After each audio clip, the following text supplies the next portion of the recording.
Hey everyone, Tessa here. Although I purchased this yoga mat, I have partnered with the seller and may receive an extra commission. What makes this unique is the foldable double-sided design. You can use either side. I like to use the side that features the diagrams of the poses and the names of the poses, as you can see here.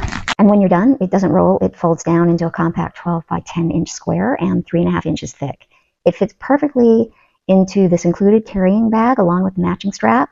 Unfolded, you get a full 68 by 24 inches of space.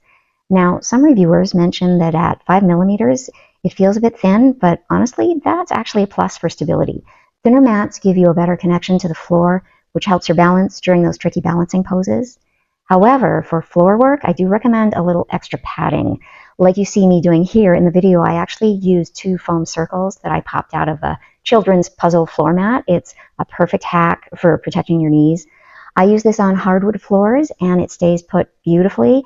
I also took it to an outdoor class on a really hot day. Because my palms were sweaty, I did find my hands sliding on the mat in downward dog, so I wouldn't recommend it for hot yoga, and it's still great for outdoors, just not on a hot day.